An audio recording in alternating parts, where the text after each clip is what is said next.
Welcome back. Episode 2, Thoughts on a Thursday. Joined again by my friends Jenn, Keashawn, and Chris. Jenn, Keashawn, and Chris, how are you today? What's up? Doing good.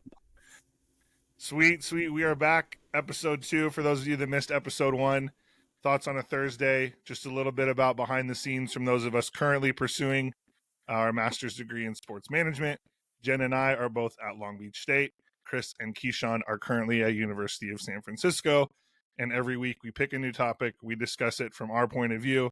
This week's topic is going to be something that we all love to be a part of and we all love doing. And that's the idea of looking for that job, right? We're in here, we're in the master's. The ultimate goal is to land a job, but we're also looking for jobs during the program. We're looking for internships during the program. We've revised our resume 100 million times to hope that it stands out from the 100,000 other resumes that other people are getting. So that's a topic for this week. Thoughts on a Thursday. Whoever wants to start, thoughts on applying for jobs, resumes, all those things. Well, I think that there's so many different ways. Obviously, you can find jobs and apply for them. But besides like the basic ones of, using LinkedIn and Indeed and all those other things, I just think it's important to stay like more than anything on top of it. Like literally you need to be like if you are in the job market, you should be applying to multiple things every day, because you never know when something's going to hit and when people are going to get, like when you'll get noticed. So obviously using those job search engines and things like that. But again, your connections, like using them as well, just talking about where you're at and what you're doing and what you're looking to doing or what you're interested in, because when they know of certain jobs that are opening or, that like you can fit into, it's, it would be easier that way. But I think also that you're going to need to be like your biggest advocate when it comes to like applying and really just like putting yourself out there in multiple ways.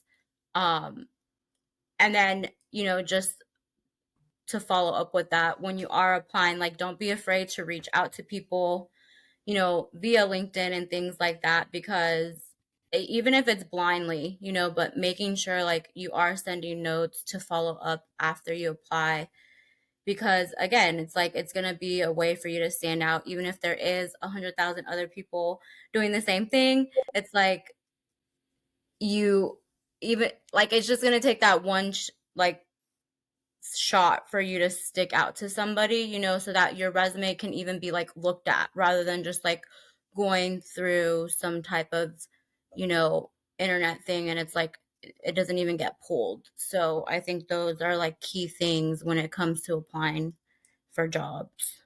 Definitely. I think I'll take it from here too.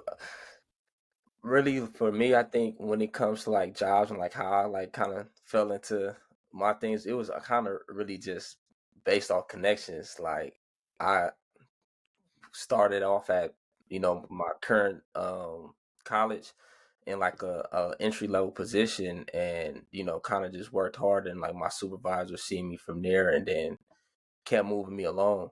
But one key thing that I hear a lot at my job when building your resume is when you're structuring your resume and sending it in, like look at the job description and pull like key terms, key words, and put it on your resume, because a lot of they have, I guess it's like a application system that where they kind of like scan it through, and it just pulls key terms, and it allows people to actually get an interview by noticing that, okay, this resume lines up, because it may be 2,000, 3,000 people applying, so it's not humans that's actually sitting looking at each application. So that was a trick that I learned that I kind of give to my close friends, and I'm sharing those nuggets on this podcast because I really think that's a way to get to an interview. And for a lot of people, I think that's the hardest thing.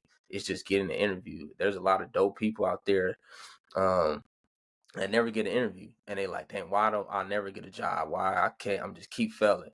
but it's like you have to set yourself up for success to get an interview. Then you can show people that you're capable in that interview and that you're, a qualified person. So I think that's probably one of the biggest things that I learned when it comes to resumes. And like I said, just jobs for me, just kind of, it was all connection based. And yeah, just honestly, just, you know, doing a lot with a little, whatever role that I'm in, make sure I just kill it. I nail everything. And then I just keep moving on like that. So yeah, and then use LinkedIn. LinkedIn is the social media platform for networking and everything. Yep. People's super cool over there. You can meet. I'm connection with people from Washington D.C. to Florida. I'm all the way in Cali, and if a job opens up, and they need something, they'll reach out to me and things like that. So I think LinkedIn is a super great source for obtaining a job. Yeah. And, just much like what Chris and Jen said, just applying for jobs, because through the program, you would definitely get a lot of opportunities. And I think it's important to, take advantage of the opportunities, because this is why you joined the program. And, you definitely want to explore, a lot of different avenues in the industry. So, this is like a good way to do so. And, so you'd really have to be persistent. A lot of us have our dream jobs in the industry, but, like, again, if you kind of like, diversify your portfolio, you'll definitely be able to like make yourself a stronger candidate when it comes to applying for that dream job. Um, definitely when it comes to the resume, you want to put as much, like experience and, anything that would be relevant to the job. Definitely put like the most relevant, at the top. And, like much like what Chris said, for the keywords, like, you want to answer the job description, in your resume. And, like, because when that, the the interviewer that's reading this, that's what they're looking for, and even when you go in for the interview, you want to make sure that you're prepared, for any of those type of questions. And like, that's the beauty of the master's program, I think, is like that professional development. And it's like, letting um like how it just emphasizes, the importance of being ready, for this moment. And again, with the LinkedIn, it's definitely a cool platform to, network with a lot of professionals. I've met a lot of, people up there.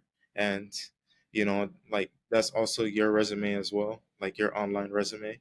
So it's just like, um, just a good way for you to hold that professional standard.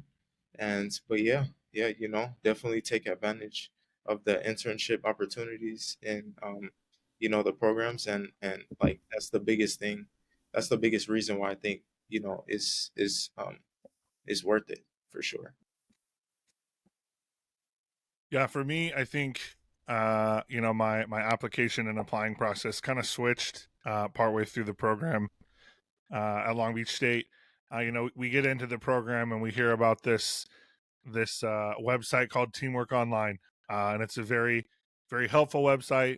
For those of you that don't know what that is, it's the Indeed or whatever other job site you may think of the sport management space. And you go on, and teams from all over the country, all over the world, post these jobs. You apply, sometimes through the Teamwork app, sometimes it redirects you to the team's official website or whatever. And I got to a point where I was applying for a position, and Teamwork Online keeps track of how many positions you apply for. And I'd applied for 80 positions, 80, and had not gotten a response from a single one. Nothing that's obviously not LinkedIn's fault.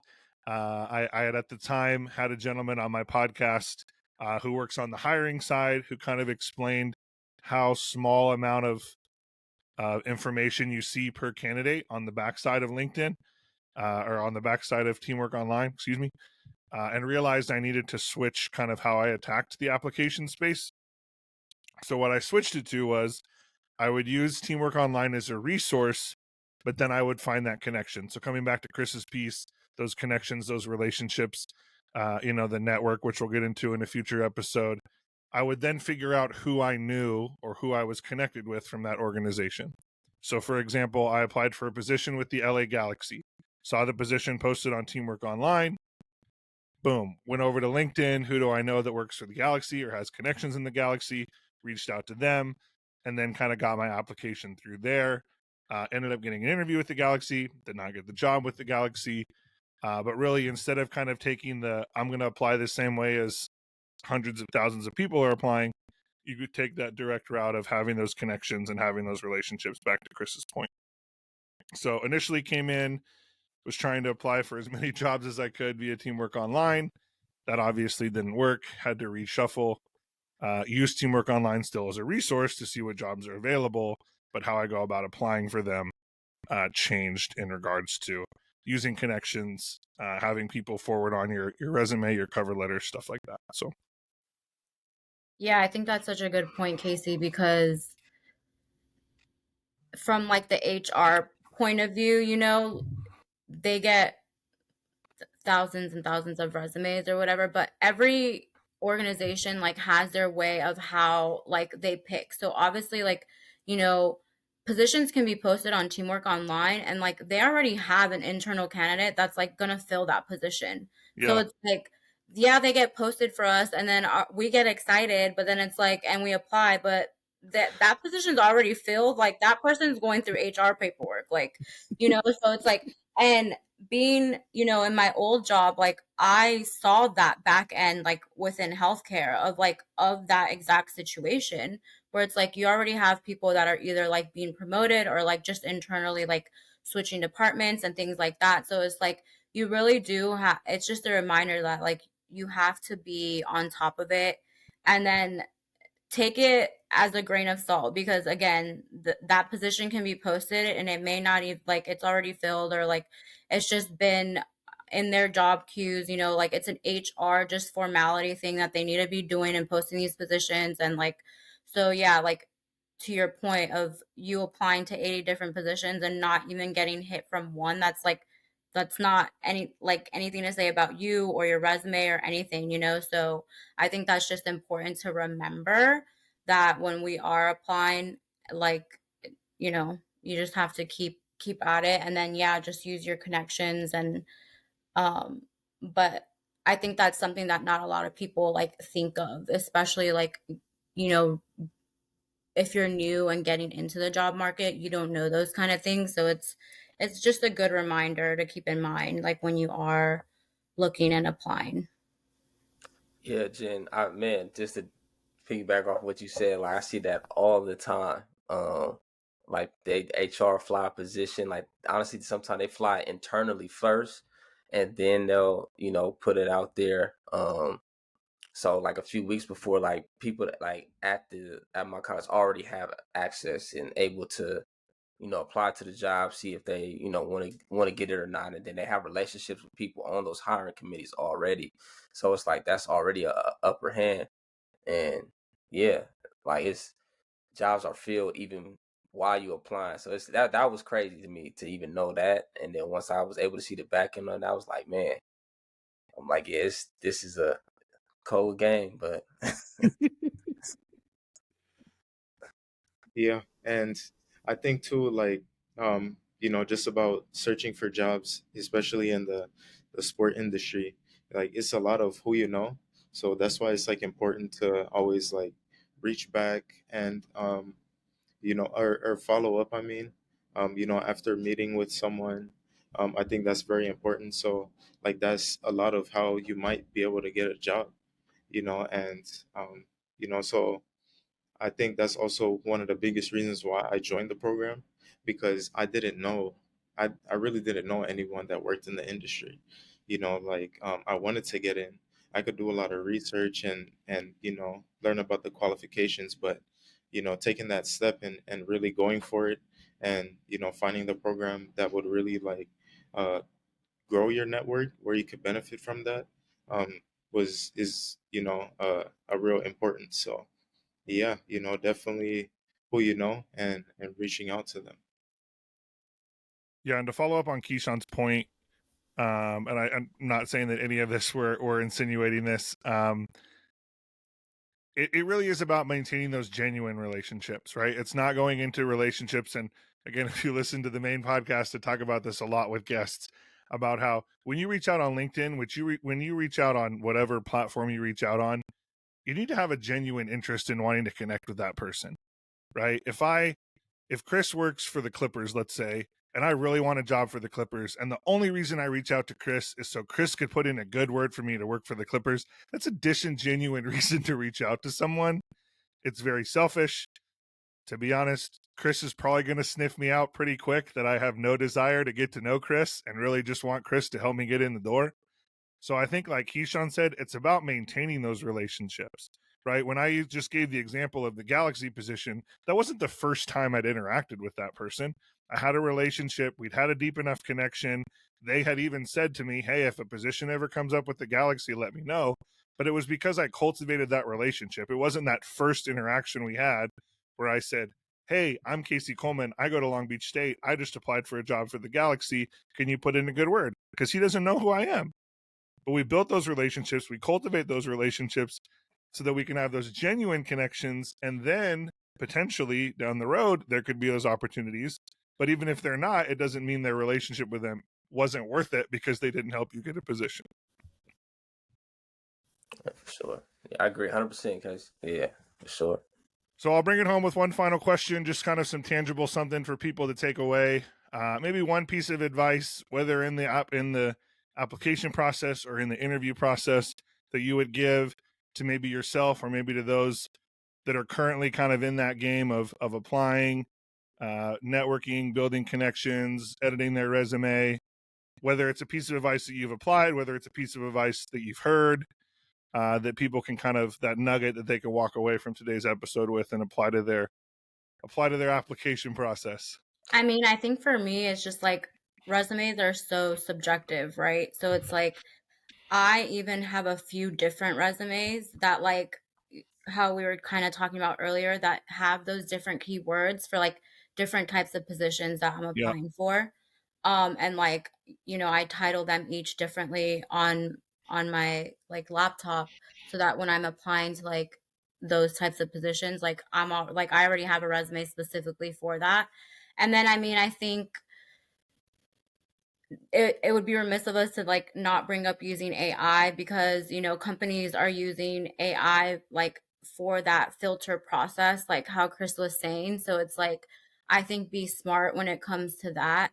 So get a few people that you have reviewed, like to review your resume that like you trust and like you feel are would give you good like points of what you need to change, but then also like in this day and age, like you gotta like lean on AI too and like run it through there. So like run it through a few different like things, like people, and then obviously AI, just because again, like that's what more and more companies and organizations are moving towards, like to filter out those applications. So I think just those things would be important to remember. Yeah. And just to add to that, Jen, I think, when going for a job, you definitely want to be confident going in for the job. And I think that shows a lot to the employer um, that you at least know what the job description is, and that you study it. And, you definitely want to know everything in the job description, because, like, let's say that, when you go in for the interview, they ask you a question, you want to be able to, have that answer, especially if it's something in the job description. And I think, knowing what's in the job description makes you a stronger candidate. Um, at the same time, a lot of the jobs, they have all these qualifications, and you won't have maybe, you won't have 100% of those. A lot of the times you may have 60%, maybe 50%, 75, whatever, but once it's in that like range, I would say, to go for it. And you never know. And but take the right steps, try to be different, to like stand out in a way. Nothing too extreme. for sure. But yeah, like definitely as a professional, you definitely want to do something that will help you like stand out, so that you could get noticed. Because I feel like that shows that you put a lot of thought into being like recognized. So yeah, definitely. Yeah, I have a quick follow up, and then Chris, I'll let you go. Sorry. Just in the confidence piece, I saw something online the other day that talked about even with the secretary that answers the door or brings you into the office, that person is being consulted by the hiring manager as well. So I saw a thing, an individual went to apply or went to an interview with the Denver Broncos. After that person left the interview, the person interviewing them went to the woman at the front desk to ask how they interacted with them. Were they polite with them? Were they courteous with them? Were they respectful? Were they kind? So that whole professional and being confident, it starts the minute you walk in the door to the office, not when you walk into the conference room, not when you walk into the big boss's office.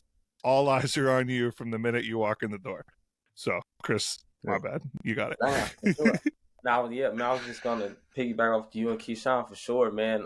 When it comes to the interviewing process, like something that I've heard and something I think I'm gonna apply to like once I get my master's and I start really looking for that next step up for me is going into that interview doing like crazy research on that company wherever that may be and identifying a problem and then coming up with the solution already.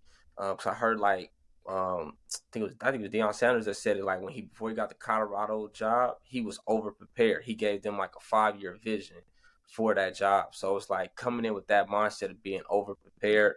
And people, one thing I know is that people in these high level positions and the ones that's doing the interviews, they want problem solvers, right? They want people that's going to bring solutions because if you're able to solve a problem, you're making their job easier, and everybody wants their job to be easier. So if you could come in and have that mindset of like, I see you all made, and it may backfire. I don't know, because they may be like, who are you to tell us that we not doing this right? Right, But right. I think the way you approach it and be like, hey, I see this may be you are doing a great job right here, but here's a way you can increase your revenue that I've done research on, and using these tactics, you may be able to, and you use that at the end because at the end they always ask, is there any questions that you may have? Like, boom, I'm gonna lay it out for them right there. So that's something I've been preparing for when I do get that big job that come across, and really I think that may help me nail the position. So Yes. We didn't have this plan, but that was literally what I was going to say, Chris, about ask questions at the end of the interview. Jenn and I have had multiple conversations individually about this exact thing. And this is another thing that for me personally, I've implemented in the last few months of interviews. So the 30 plus year, well, not 30, I didn't start interviewing when I was born. So the 15, we'll say 15 years of interviews prior to that, I was always the guy at the end when they're like, you have any questions? And you're like, no, I'm good. Thanks. Ask questions at the end. Google it. Whatever the questions may be. Ask questions about the culture of the company. Ask questions about your role. Ask questions about, like Chris just mentioned, how can I help? Or what are areas that you see me being able to come in and work on? Ask questions at the end. It's so important. Like, Google it if you want. Like if you don't have one you could think of, Google it. There's plenty of websites. Trust me, I've Googled a lot of them. There's plenty of websites out there that give you questions to ask. But it shows them that you have a response. It shows them that you're not this robot, that you have emotions and you have feelings, and some questions you use, some questions you don't. But I think ask questions at the end of the interview would be my advice. Anyways, that wraps up another episode of Thoughts on a Thursday. Jenn, Keashawn, Chris, thank you guys again, and we'll see everyone in the next one.